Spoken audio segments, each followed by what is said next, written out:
Bienvenida, Alicia, a este espacio de mujeres asombrosas. Estamos súper contentas de que puedas compartir hoy tu tiempo y experiencia con nosotras. Gracias a vosotras, es un placer estar aquí. Bueno, pues como siempre, hacemos una pequeña introducción de la persona a la que entrevistamos. Hoy tenemos a Alicia Ortega con nosotras y estamos súper contentas porque de nuevo es un referente en emprendimiento femenino. Como siempre, hago un pequeño resumen de su carrera. Y bueno, pues os cuento. Alicia es licenciada en Administración y Dirección de Empresas por la Universidad de Valladolid. Además, tiene un máster en Business Administration por el Instituto de Directivos de Empresa. Al inicio de su carrera trabajó muchos años en telecomunicaciones, en empresas como Amena, en Orange o Motorola, en funciones de ventas y operaciones. Y en el año 2013 se cambia de sector, se incorpora a tudespensa.com, un pure player de alimentación 100% online, donde ha estado de directora general durante más de 7 años. Y desde hace año y medio es fundadora y CEO de Dedica Technologies. Esta empresa está especializada en consultoría digital y desarrollos tecnológicos. Además, es profesora en escuelas de negocios como ISTI o The Valley, donde dirige uno de los programas de e-commerce y marketplace. Se considera transformada digitalmente desde su incorporación a tudespensa.com en el año 2013 por el tipo de proyecto que es pues bastante novedoso. Ahora nos contará varias cosas, pero era el primer supermercado 100% online en España y en un sector pues complejo como el de la alimentación. Y era pues pionero por su tipo de modelo de negocio y referencia para otras empresas que han surgido luego. Y a nivel personal, pues casada y madre de 2 hijos, que me consta que considera su mayor logro. Pues la primera pregunta que se me viene a la cabeza es, acabamos de hacer un resumen que muestra pues, la intensidad que ha tenido tu vida profesional y lo primero que se viene a la cabeza es cómo has sabido conciliar ser madre y además con emprendimiento, que es algo como que se percibe que no tiene horarios nunca. Efectivamente, Laura. Pues la verdad que siempre he sabido conjugar esa parte profesional y mi vida personal. Bueno, de hecho recuerdo el nacimiento de mi segundo hijo, era una cesárea programada y bueno, pues yo esa mañana tenía una reunión, no cambié la agenda, fui a la reunión y cuando terminé la reunión pues me fui a la clínica a dar a luz. Es una anécdota, a ver, no es habitual, pero bueno, se tiende siempre a estigmatizar mucho a las mujeres por el hecho de estar embarazadas, bueno, pues que supone cierto impedimento a nivel profesional. Yo personalmente creo que con esfuerzo, con tesón, a veces tienes que sacrificar, eso es cierto, pero bueno, se pueden conseguir ambas cosas.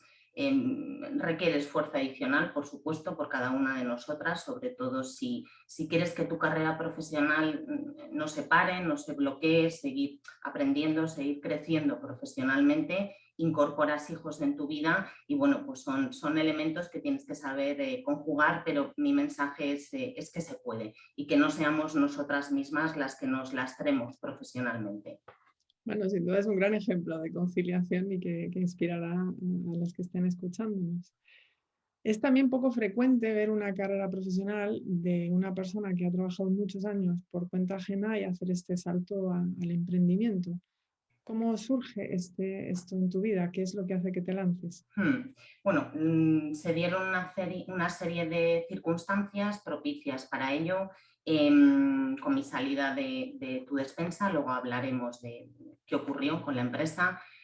Coincidieron una serie de proyectos que me propusieron para poder, bueno, pues a nivel consultora, poder ayudar a esas empresas con mi experiencia, en mi bagaje en esos 7 años, sobre todo en el mundo digital y los mimbres profesionales que había ido forjando durante toda mi vida. Es cierto que el proyecto de Tudespensa éramos una empresa pequeña, pero una empresa muy admirada. Nos puso en la picota a nivel de tecnología, una empresa muy pionera en todo lo que hacíamos y esto pues creaba mucho interés en el mercado, es cierto. He de decir que no me costó tomar la decisión de emprender, también partía con ventaja porque emprendía pero ya con clientes, o sea, no es montar tu empresa y decir, bueno, voy a ver cómo se me da esto. tuve la suerte de que tuve que montar la empresa porque ya tenía otras empresas que demandaban mis servicios. Eso la verdad que bueno, fue determinante, siempre me había apetecido el emprender, el montar algo por mi cuenta. Obviamente esto creo que lo puedes hacer cuando ya tienes una experiencia profesional, ya te has forjado y ya has creado un poco lo que es esa estructura de saber autogestionarte, que no es fácil. Sin duda. Bueno, Sí. yo confieso que era cliente súper fan de tu despensa y Así, qué bueno, bueno, sí. luego pues ya no ha sido, pero me gustaba muchísimo el servicio. Qué bien, Bien, gracias. habiendo vivido ambas formas de ganarse la vida, ¿no? De estar por cuenta ajena y por cuenta propia, ¿qué grandes diferencias señalarías un poco en estas dos? Pues en mi momento actual de tener mi propia empresa, yo creo que el gran titular es que tú ahora eres tu nómina. Dependes de ti, dependes de tus proyectos, dependes de tu esfuerzo, depende de, bueno, cómo vayas haciendo las cosas. No estás en una empresa que, bueno, hagas más o menos, a final de mes te va a caer la nómina. En este caso, eres tú. Para mí esa sería la principal diferencia. Tienes que ser muy metódico, muy organizado, disciplinado. Nadie te va a imponer un ritmo de trabajo ni horarios, sino que eres tú la que decides hasta dónde quieres o puedes llegar y la que tienes que pelear. Tú eres, en definitiva, el éxito o el fracaso de tu propia empresa. Y esa responsabilidad hay que tenerla muy clara cuando das el paso a nivel emprendimiento. Sin duda. Yo reconozco que soy un poco fan de Elon Musk, que sé que es una persona muy controvertida, Muy pero hay una frase, mediática, sí. sí, sin duda. Pero hay una frase que dice que a mí me llama mucho la atención del emprendimiento, ¿no? Porque es como muy cruda, ¿no? Dice literalmente que ser emprendedor es como vivir al borde del abismo y saber tragar cristales. ¿Tú lo ves igual? ¿Es tan dramático? Esas habilidades de resistencia que hay que tener? A ver, tienes que tener una fuerza mental consistente y sobre todo tener muy claro en qué aportas valor, en qué te vas a diferenciar del resto, porque ya está todo inventado a nivel producto, a nivel servicio, entonces en qué te vas a diferenciar o por qué los clientes van a demandar tus servicios o tus productos.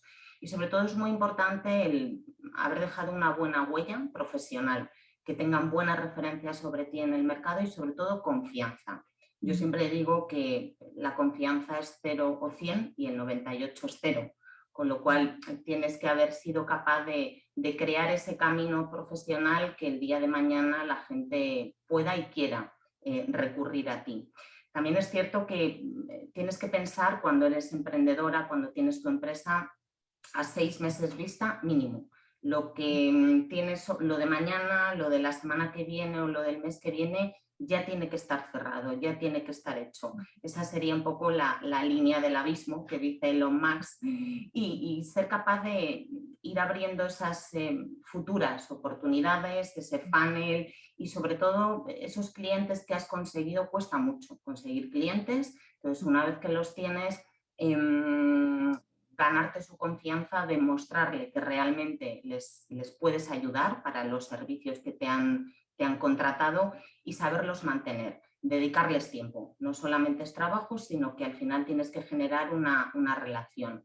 Tus clientes son los que van a hablar bien o mal de ti, es decir, van a ser tus promotores o tus detractores. Y este mercado parece muy grande, pero bueno, al final todos nos conocemos y eso es, hay que tenerlo en cuenta también.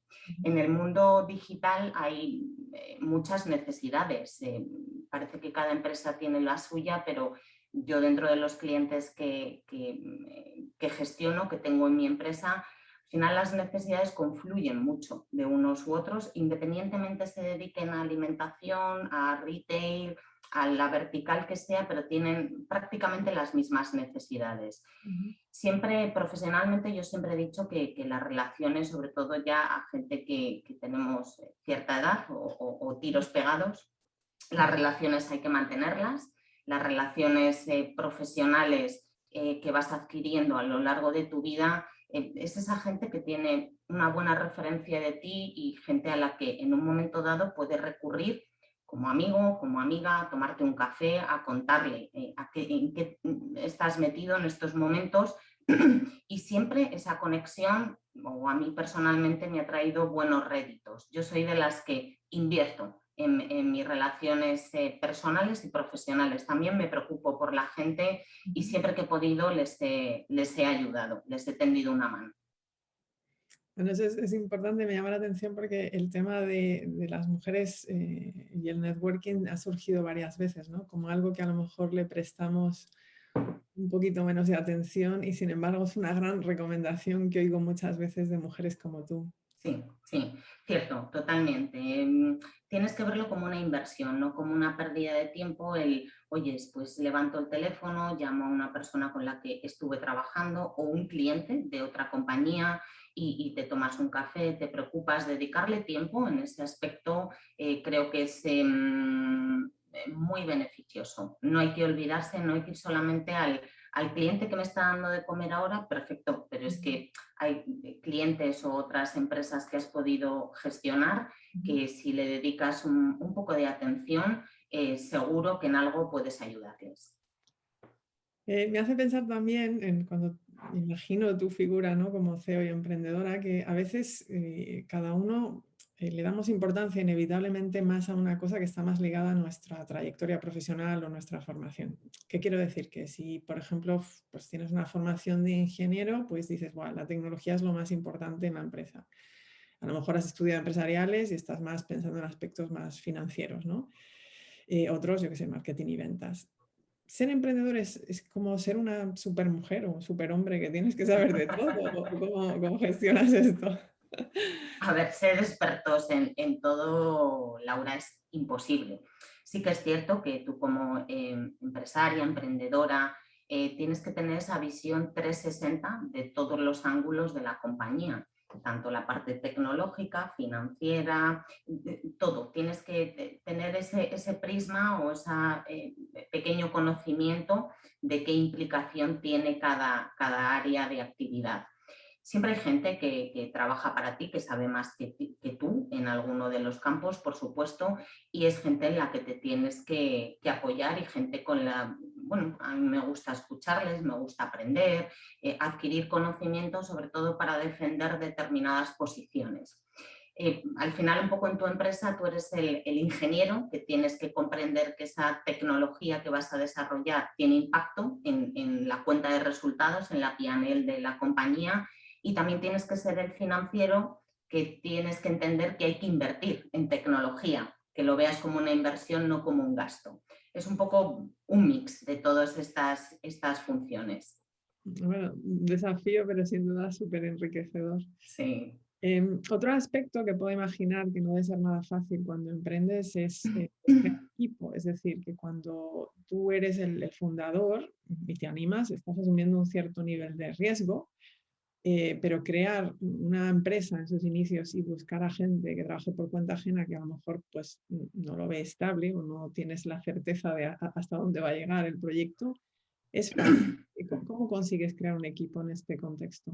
Yo soy de la opinión en cuanto a los equipos de, bueno, primero la necesidad y luego el recurso, sobre todo cuando montas tu propia empresa. Creo que es un error incorporar un rol de cada área de actividad por si acaso tienes la necesidad. Vamos primero a generar la necesidad y luego buscamos cómo resolverlo y con quién resolverlo. También es cierto que hoy en día yo lo que estoy viendo, un poco la diferencia de mis inicios profesionales a lo que me estoy encontrando ahora y que sobre todo descubrí, vamos a decir, en tu despensa por el perfil de gente que trabajaba allí, gente muy joven en general. Al ser una empresa digital, pues era una empresa muy atractiva.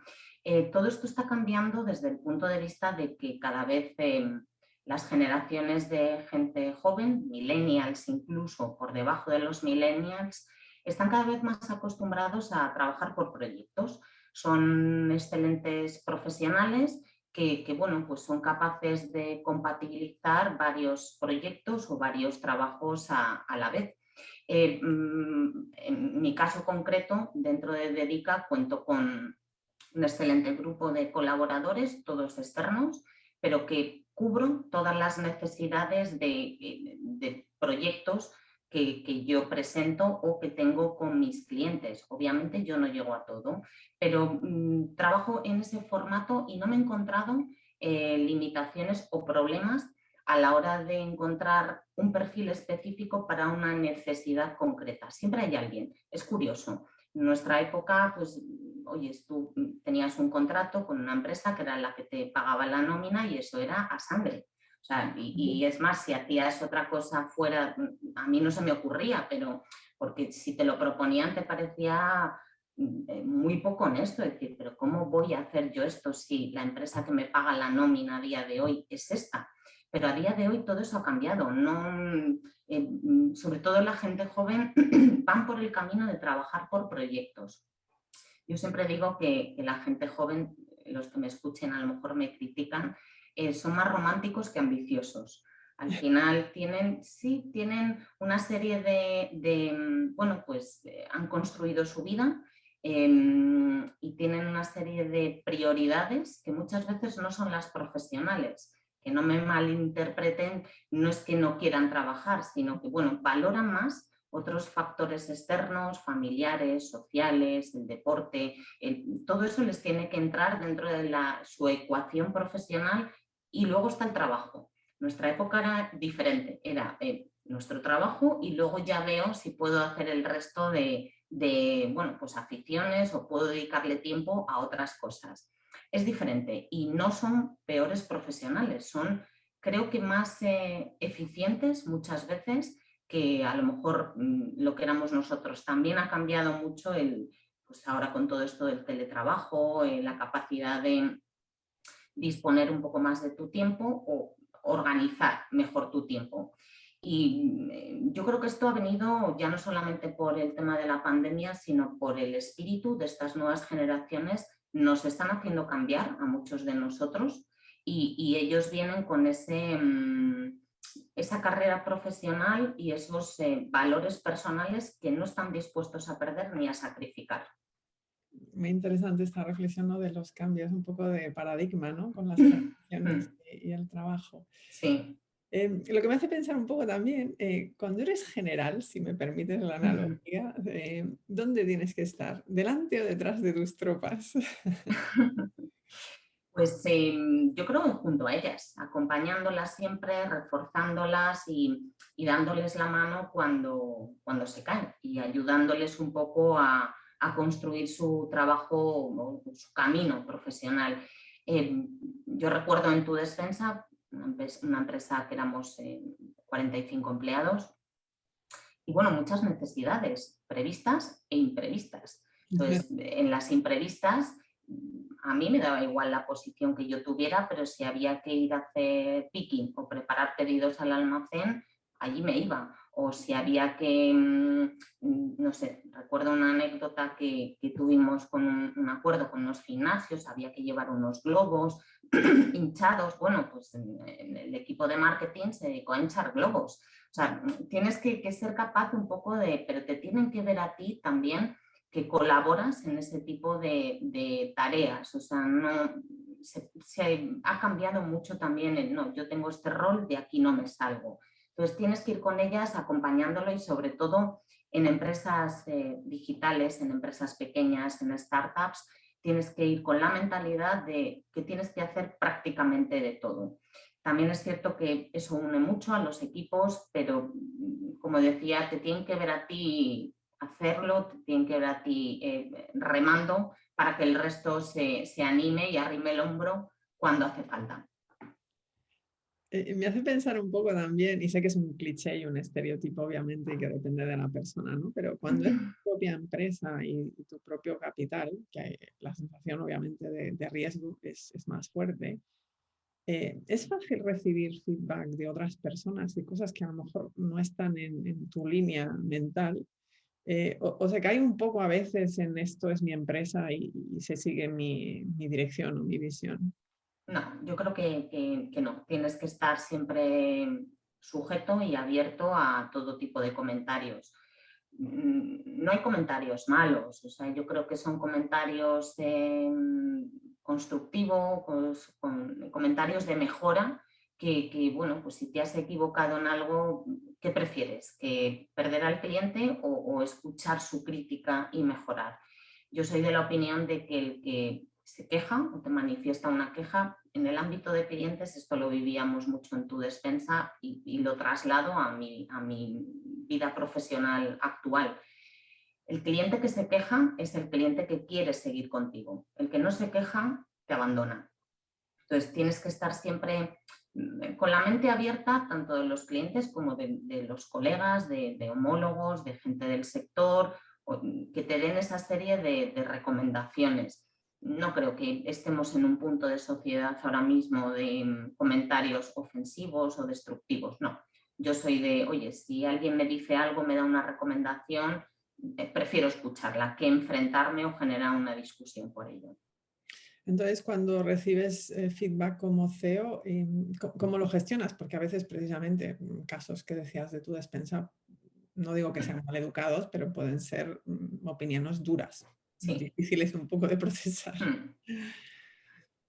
Tienes, como comentaba antes, ser capaces de escucharles, o sea, tiene que haber puntos de vista diferentes, siempre no podemos estar todos de acuerdo en lo mismo, por supuesto, y creo que es importante compartir aprendizajes. El mundo de una cosa que también he tenido la oportunidad de ver en el mundo de alimentación online, bueno, pues estábamos todos en la misma página, grandes, pequeños, grandes retailers de alimentación, empresas muy potentes, sobra decir nombres, pues éramos amigos, compartíamos y seguimos viéndonos y quedamos, el otro día estuve desayunando con uno de los directores de e-commerce de uno de los grandes players. Bueno, pues nos contábamos un poco nuestras penas, o sea, al final, oye, si cómo haces esto, cómo haces lo otro, nos dábamos recomendaciones, oye, si vosotros cómo habéis implementado esta tecnología que os ha resuelto esta parte. Y un mundo muy colaborativo y sin ánimo de ofendernos. También es cierto que todo esto ocurría en un entorno donde la alimentación online estaba empezando. Entonces, problemas teníamos todos, fuéramos más grandes o más pequeños, pero los compartíamos, era muy divertido y luego bueno, pues, había varios foros y varias empresas que organizaban charlas. Siempre estábamos los mismos, los 5 o 6 players, pure players y no pure players, empresas grandes, que nos habíamos imbuido en el mundo de la alimentación digital. Y bueno, creamos ahí un hilo de conexión que en cierta medida con algunos de ellos no he perdido y nos seguimos aportando profesionalmente. O sea que yo creo que siempre es bueno, sí. Sí, sí, ¿no? Es inspirador también el mantener esa actitud abierta, ¿no? Y constante al aprendizaje. Ahora me gustaría preguntarte un poquito por tu periodo en Tu Despensa, porque como dices es una empresa que pues, fue muy pionera en España en el sector de alimentación, ¿no? Y me gustaría enfocarlo un poco en el aprendizaje, porque bueno, 7 años es un periodo bastante largo. Quiero decir que la empresa pasó probablemente por muchas etapas diferentes: levantar dinero, crear equipo, crear producto, darse a conocer, programas de operaciones. ¿Qué consejos darías, un poco porque me imagino que las fases son diferentes, a lo mejor a alguien que desee emprender, ¿no? De cosas que a lo mejor hacer o no hacer? Pues a ver, el primer consejo, que es un poco el resumen de Tu Despensa, es que el momento de las empresas es la clave del éxito. Tu Despensa fue un proyecto maravilloso, pero demasiado pionero en España. Salimos al mercado en el año 2012, yo me incorporé en el 13 al proyecto, pero bueno, en un momento en el que en este país, en España, teníamos un 26%, creo recordar, de paro, y nosotros decíamos a la gente que no fuera a comprar, que les llevábamos nosotros la compra. Claro, te decían, pues si lo que más tengo es tiempo para salir a comprar porque estoy sin trabajo. Entonces, el momento de las empresas, la idea puede ser brillante, puede ser maravillosa, pero si te enfrentas a un mercado que no está receptivo en ese momento o que no está maduro para ello, es muy complicado. En el caso de Tu Despensa pretendíamos romper un hábito y en la alimentación, en el sector de alimentación, romper un hábito es lo más complicado. ¿Por qué? Porque nos gusta, cuando vamos a comprar, sobre todo la parte de producto fresco, nos gusta ver, tocar, opinar, decidir. Vas a comprar merluza y le dices al de la pescadería, ponme de esa, o unos filetes, córtame de esa pieza. Aquí estábamos trasladando todo esto al mundo digital. Hablo en pasado porque sí que es cierto que ahora, y debido principalmente al COVID, todo esto se ha acelerado. O sea, el mundo digital se volvió loco hace 1 año y medio, pues, comprando absolutamente de todo porque no teníamos otra forma de acceder a las compras y seguíamos teniendo necesidades, pero para la alimentación fue el revulsivo. No terminaba de crecer en España, iba a un crecimiento muy bajo año a año y todo esto la ha puesto donde debería haber estado hace 4 o 5 años. Siempre se comparaba la cuota de alimentación online de España con la de UK. Somos dos países totalmente diferentes, con costumbres, con accesos muy diferentes a los que tenemos en España. Pero bueno, costaba cada vez más aquí y la pandemia la ha puesto donde debería estar y ahora hay que ver si se mantiene o si cae, hasta dónde cae. Como conclusión, mi mensaje es que antes de lanzar cualquier proyecto de emprendimiento, se identifique si es el momento y a qué te enfrentas, quién va a ser tu competencia y cuál es tu propuesta de valor. Muy interesante el consejo, un poco difícil, ¿no? Es un poco una apuesta de qué va a pasar en el futuro, Sí. pero entiendo, muy valioso es tu consejo. En tu despensa, si tengo bien los datos, llegasteis a tener 45 empleados y 8 millones de euros de facturación. Sin embargo, pues el proyecto cierra.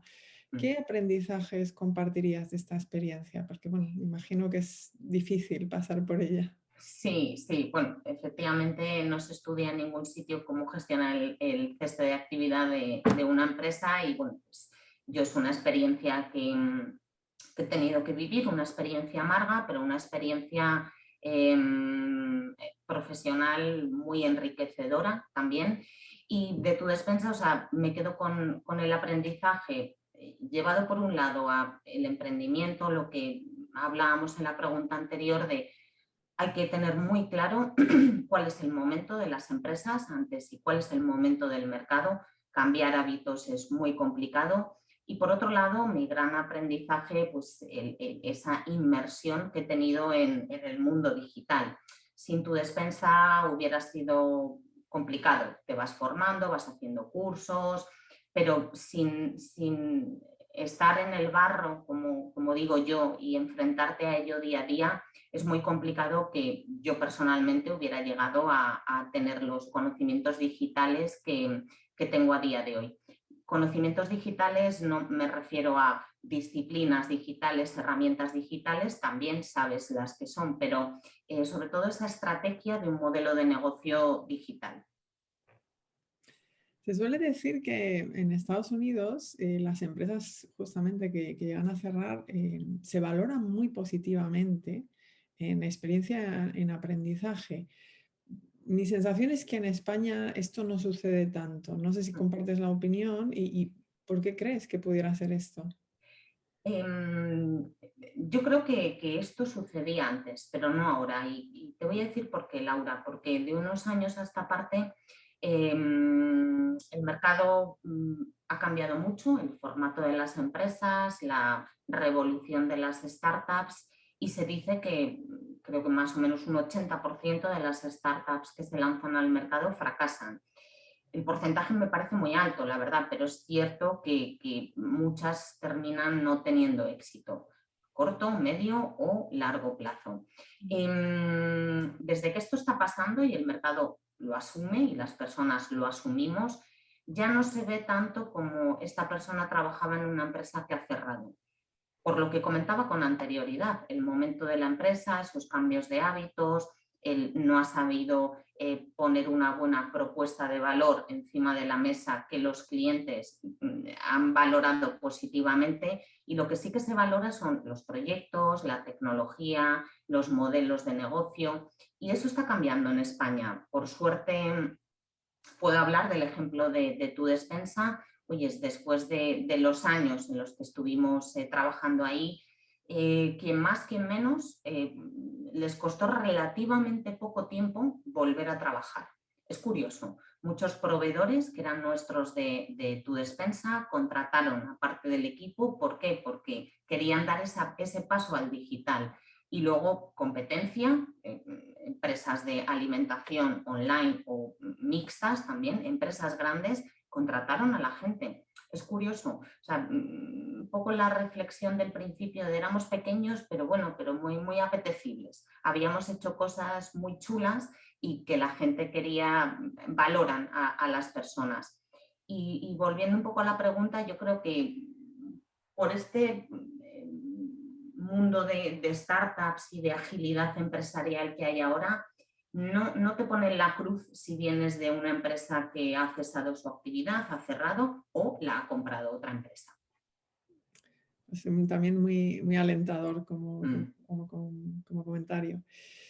También tengo la sensación, vuelvo a hacer la comparativa con Estados Unidos, ¿no? De estos grandes personajes como hechos a sí mismos de Silicon Valley, yo que sé, como Mark Zuckerberg o Steve Jobs.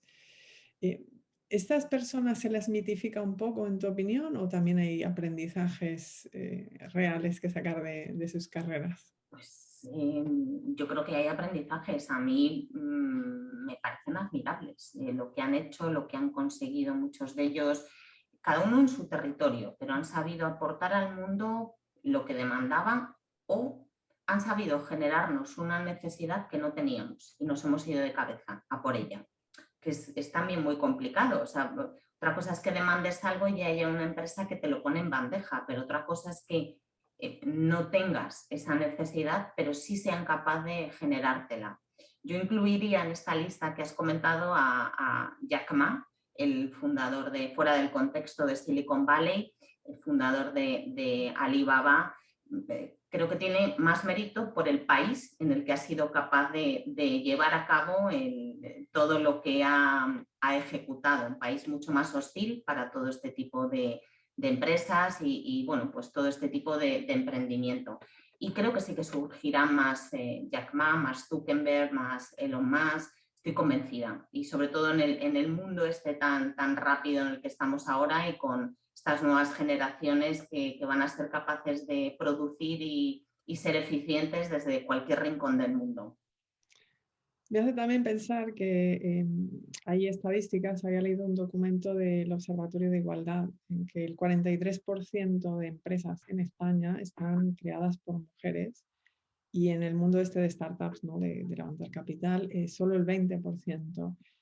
¿Por qué crees que hay esta diferencia? A ver, yo creo que volvemos un poco al rol de la mujer, a las prioridades de la mujer. Creo que somos pocas, creo que somos más invisibles, estudiamos menos carreras técnicas, que no es ninguna tontería, pero bueno, mucha parte del emprendimiento requiere conocimientos técnicos, digitales, más de la parte de ciencias, vamos a decir, y eso nos cuesta más. Y luego que nosotras mismas muchas veces no hacemos de locomotoras del resto del tren. O sea, al final tiene que haber una cabeza visible o alguien que tire un poco y que empuje y que anime, que nos anime a las mujeres a incorporarnos a este mundo. Por lo que yo veo, creo, con el trabajo a futuro este que hemos estado comentando, el trabajo por proyectos, que creo que es en lo que acabará la vida profesional, conseguiremos tener más presencia. Estoy segura que nuestros hijos van a ser capaces, ya no se va a discriminar tanto por sexo, es hombre o es mujer, evitamos mucho la presencia. Entonces, en ese trabajo en remoto, en esa capacidad de producir en remoto, bueno, pues al final eres un poco más anónimo y no estás tan estigmatizado de si eres una mujer o si eres un hombre. pero sobre todo que tenemos que ser nosotras, nuestras propias locomotoras y capaces de demostrar que, por supuesto, las mujeres también tenemos capacidad y fuerza, ilusión y tesón para emprender. Y yo animo a cualquiera, o sea, que no se venga atrás, que siempre parece que tienen que ir un poco a colación de un hombre emprende y luego contrata a las mujeres. Bueno, pues esto debería ser posible y es posible que ocurra también al revés. Bueno, una última pregunta antes de cerrar ya. ¿Qué libro recomendarías a nuestros oyentes que te haya ayudado en tu carrera de emprendimiento?